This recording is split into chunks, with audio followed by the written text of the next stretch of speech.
All right, let's jump into Olipop today. I'm going to break down their $200 million or rumored to be $200 million omni-channel funnel. I think they're probably worth more than this, honestly, if they're doing $200 million in annual sales. My gut is they probably get a lot of uh, repeat purchasers.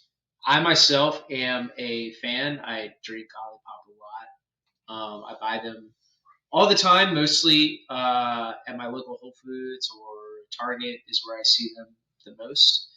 But I've also, for the purpose of this video, is I've gone through their entire funnel. I've actually went on their website and um, went through their entire sort of journey there, and also break down their retail and Amazon journey. So with that said, like I said, I'm going to go through all their carts, flows, pages, ads, traffic, even bought it. Like I said, going to show you some unboxing stuff. So with that said, let's jump in. Let's start with just a high level audit of what's going on. Um, so they're actually not doing a ton of traffic. Um, they get about 150,000 to 200,000 visits a month. Again, I'll show you everything I use. I'm just basing this off SimilarWeb, and as you can see, that's what they're doing. And just given my general experience, stores like this might have an average order value. Let's just say $50. That might be a little bit, uh,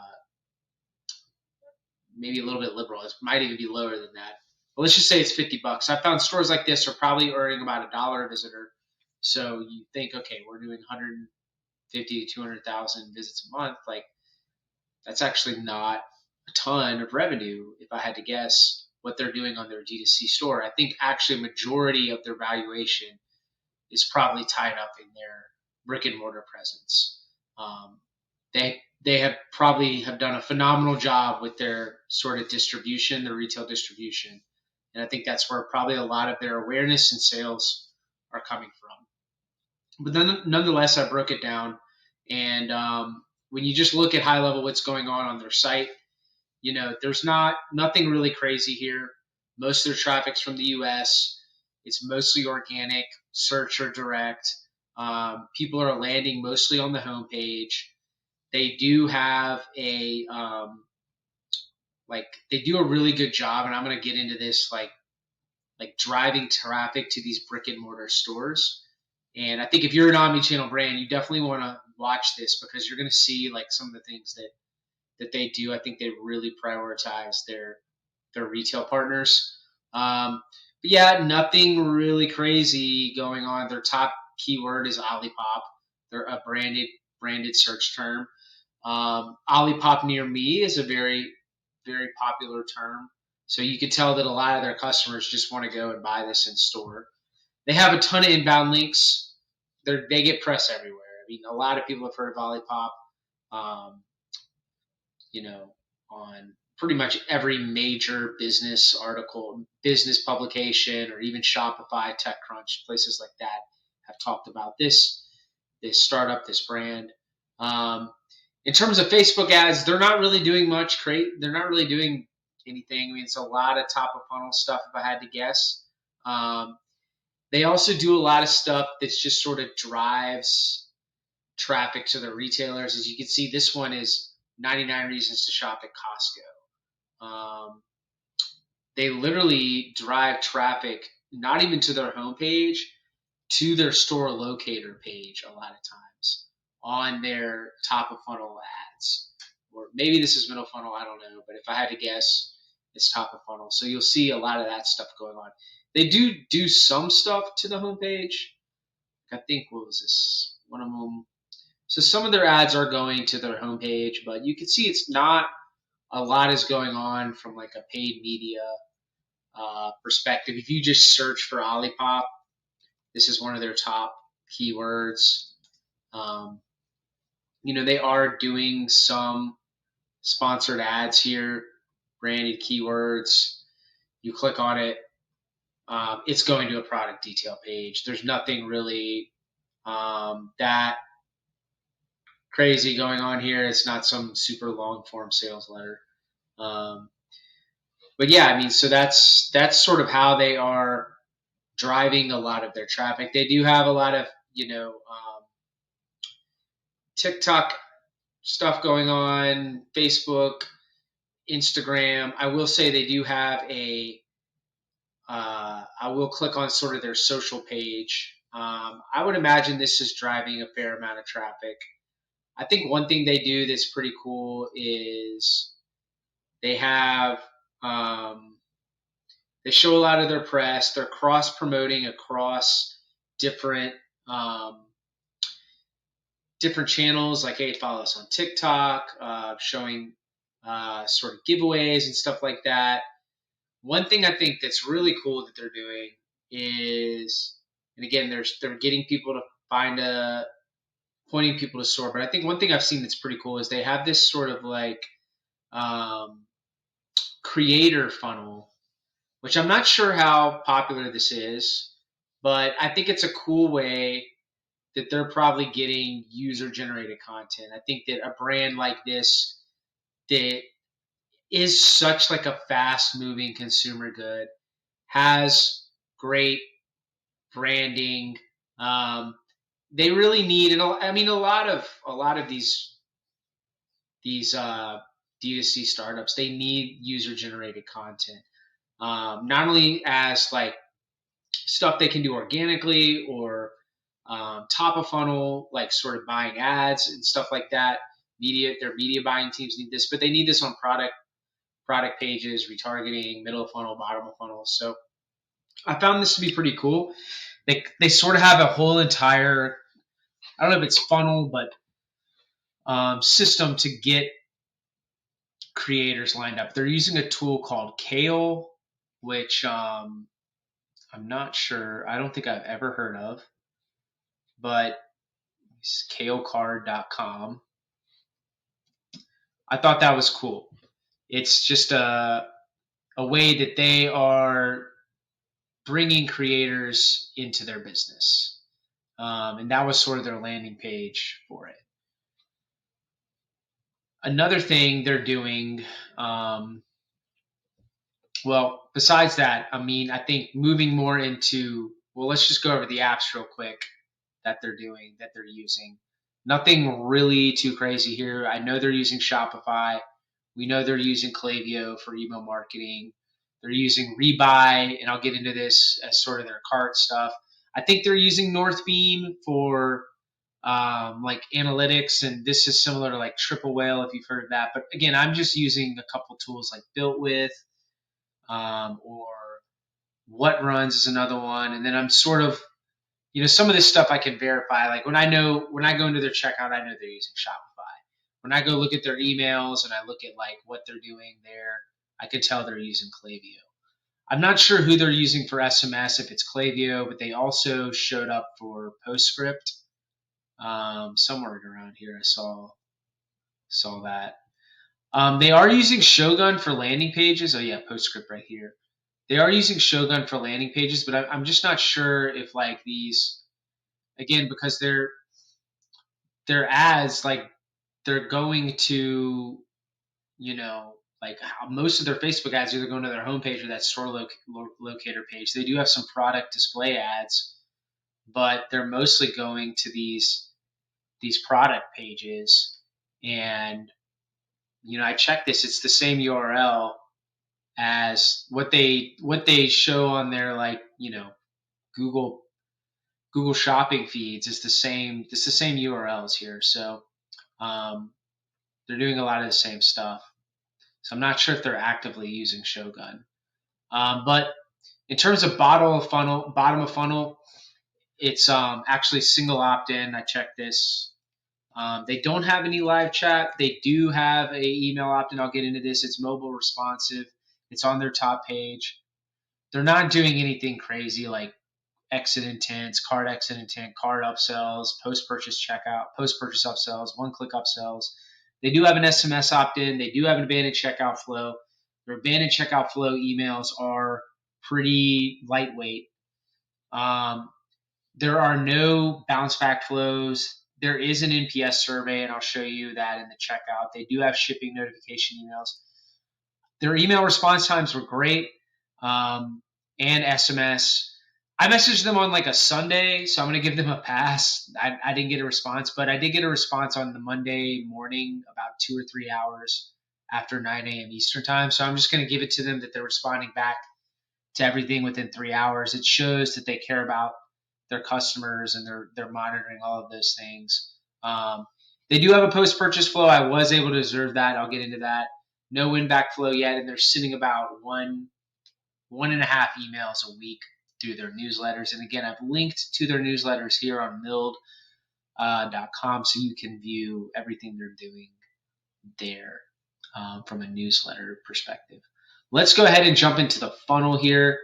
So they are, again, most of their traffic is coming from search, whether it is people just searching Ollipop near me, and they are driving a lot of these people to this D2C store. Again, they have do a good job socially, whether it's on TikTok, Facebook, X, Facebook ads, stuff like that.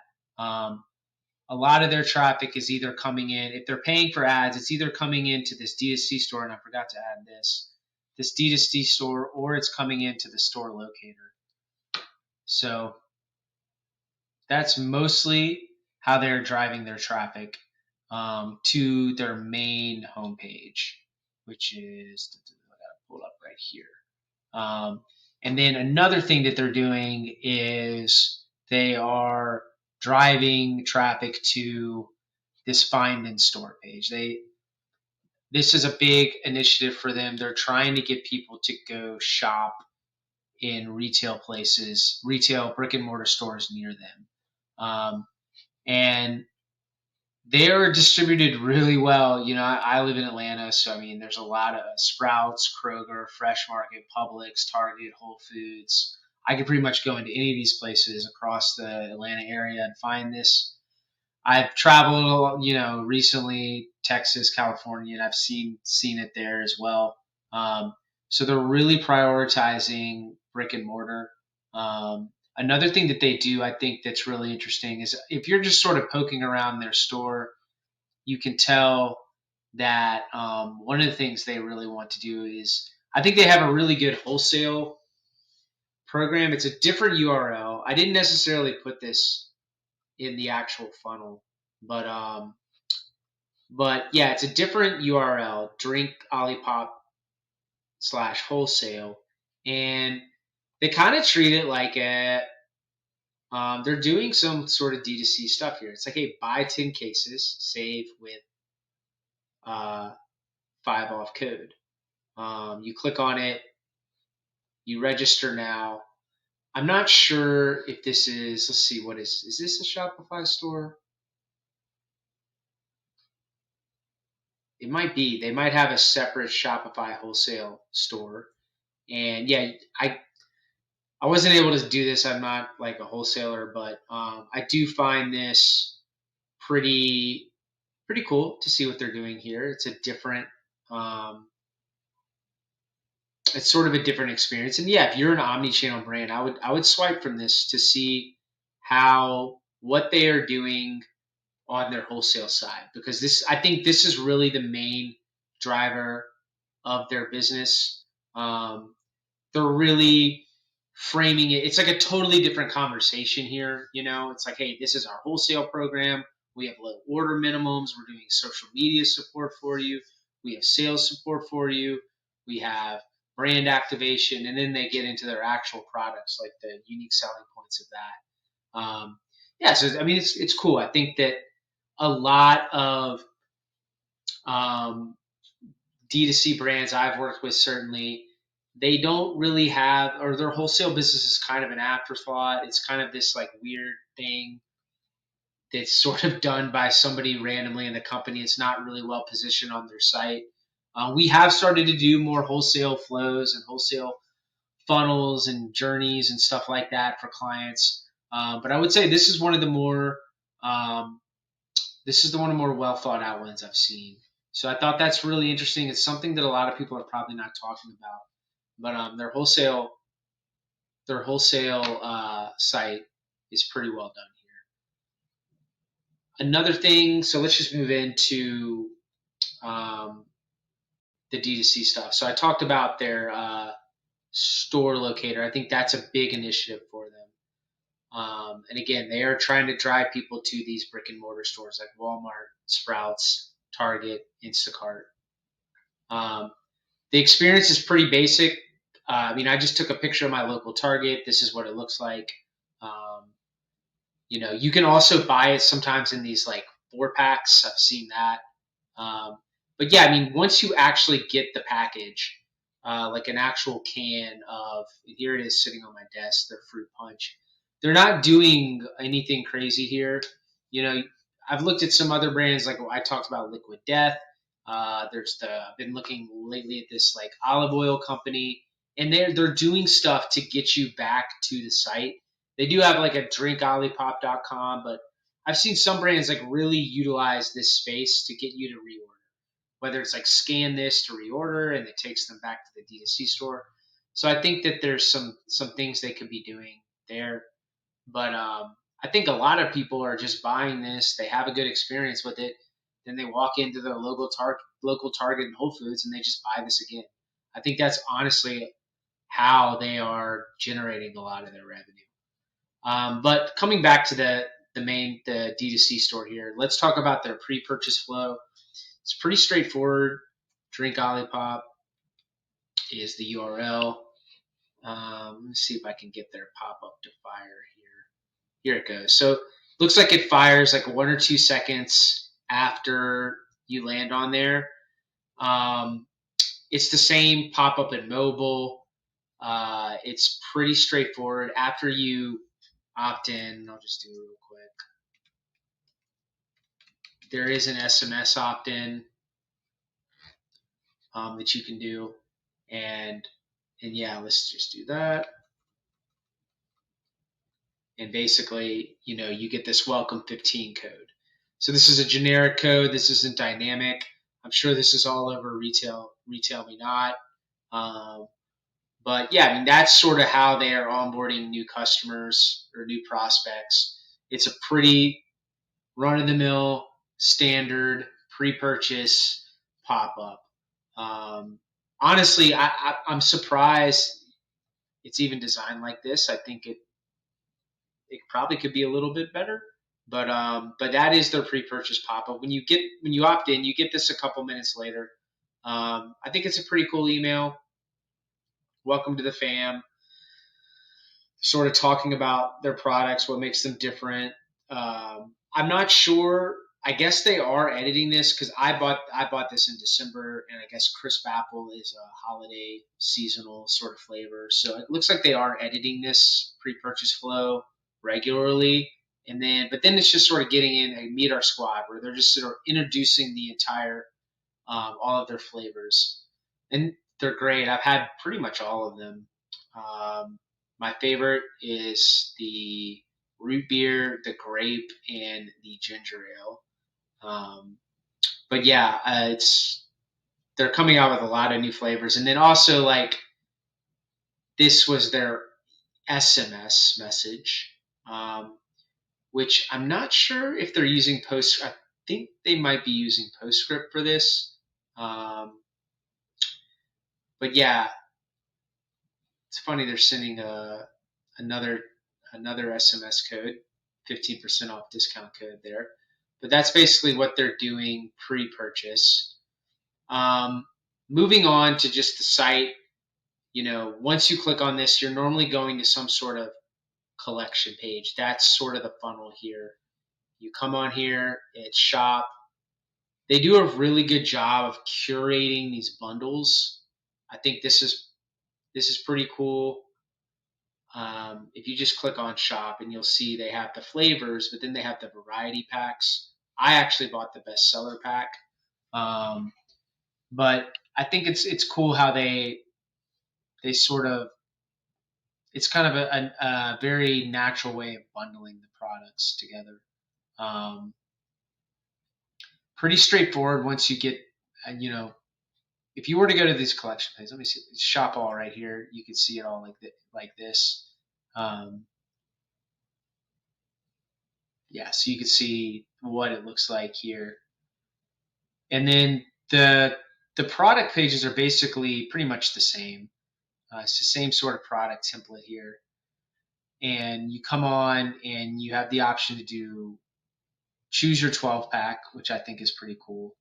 Um, so it's really kind of the same one, but it's interesting because it changes, the URL changes here, which I find really cool.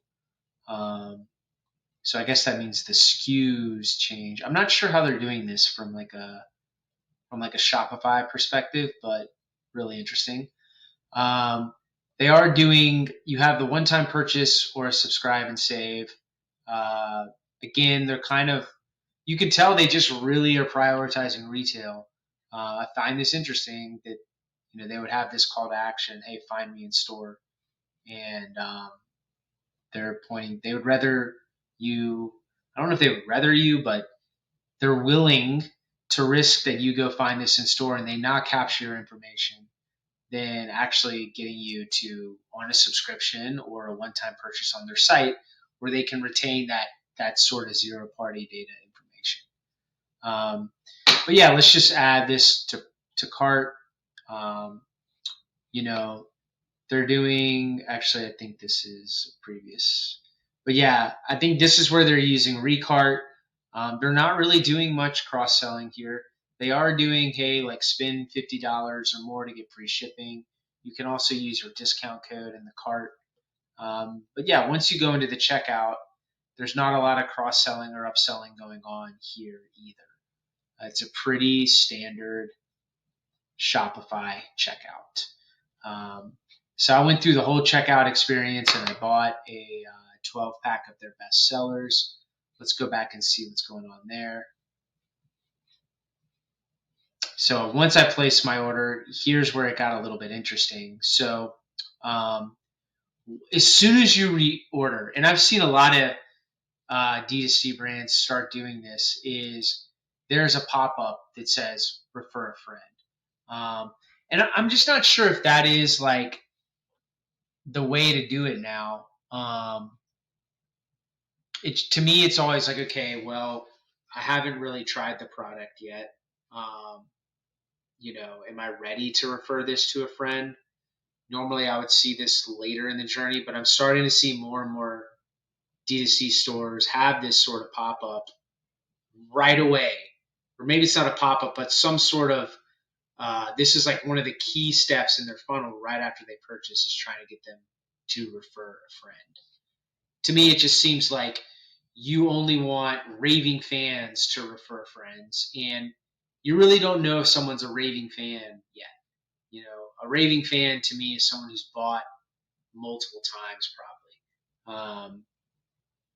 But yeah, I understand why brands do it, but interesting that they're doing that right away. It's this little pop up.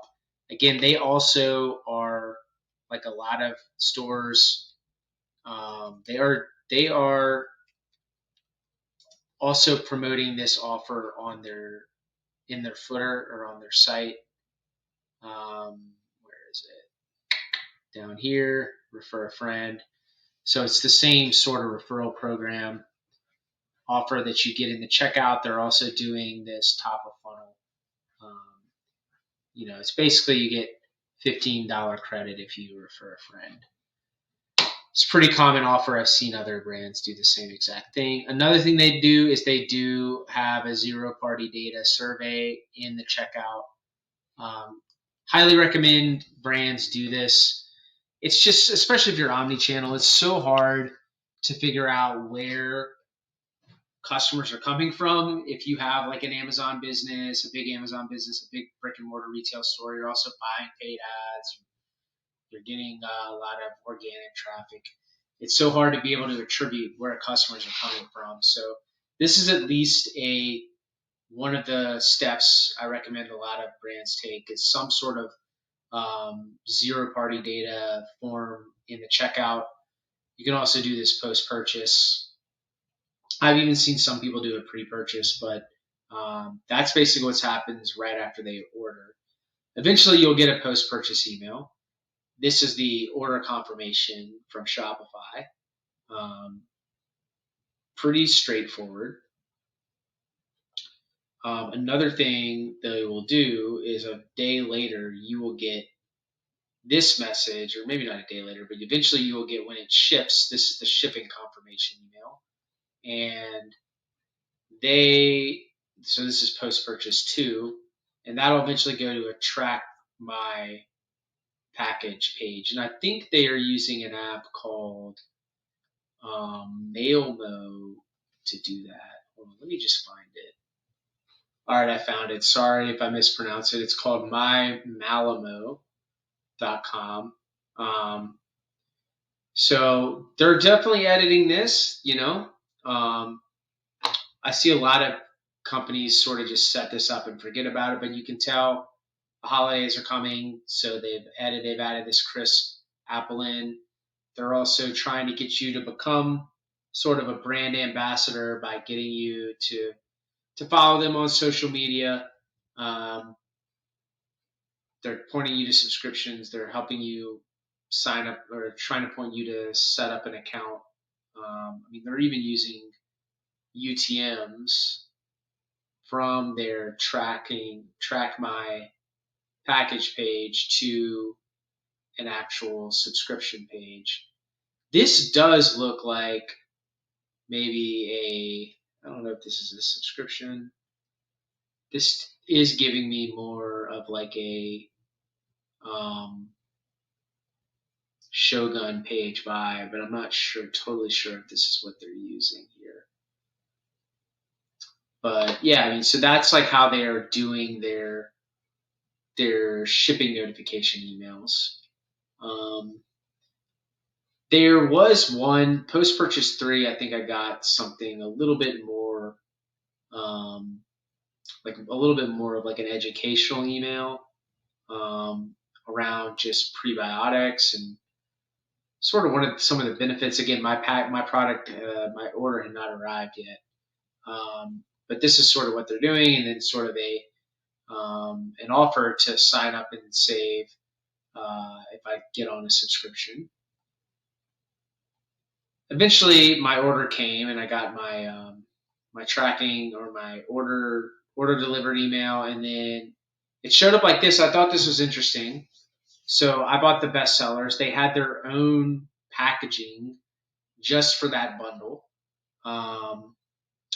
and its own little corrugated box too. So the unboxing experience, it wasn't the best, but it was pretty good. And yeah, that's sort of, it was very simple and basic. It was basically this, and then this was the side of the package. I thought there could be more information on reordering, or maybe more information on prebiotics and gut health. But I'm just not sure if how big of a priority this is, again, because it's not their main business, if I had to guess. After that, I really haven't received much except newsletters. And again, I linked to their email, or to all their emails in the audit, all their milled emails, but that's basically what they're doing. And again, like this unboxing experience, it was the same in Amazon because I ordered it on Amazon too. So, but yeah, that is basically. Did I miss anything? I did miss their abandoned checkout flow. I didn't go over that. So if you did go into the checkout and you didn't check out, you would get these abandoned checkout flow messages. I abandoned on their ginger ale. I'm not sure if this was dynamic or if this is like a actual, like they're actually splitting it up per SKU. So it could be that they have some sort of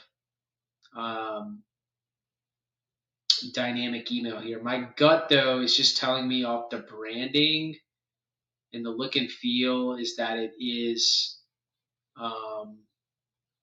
they maybe have like a email 1 is like a, hey, you abandoned ginger ale, and there's like an actual sort of,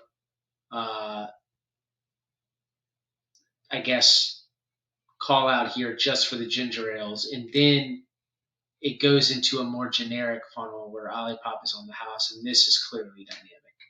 So if you got the vintage cola or the orange squeeze, you probably get the same email, but the email number one might be specific to the actual flavor. And they might just do that for their best sellers, like the root beer, um, the fruit punch, the grape. What was the other best seller that they had? Root beer, grape, front. I think it's cola. The cola, the root beer, the grape, and the tropical punch are their top sellers. And then this ginger ale, I guess, is a newer flavor, but maybe they do it for all their flavors. They might have just they might have like email one of their abandoned checkout flows totally specific to that actual product. And I recommend doing this, especially if you are a brand that where you have like if you look across your entire product catalog and you have like, you know, 40%, 30%, 50% of your customers coming from like one SKU, it's like I recommend isolating your abandoned checkout flow and even other flows like your browse abandonment flows and sometimes even post purchase flows around that entire SKU. I found that conversion rate typically ticks up with that. But yeah, I mean that's their entire breakdown of their funnel. Hope you enjoyed. Let me know if you have any questions, and I'll see you guys on the next funnel breakdown.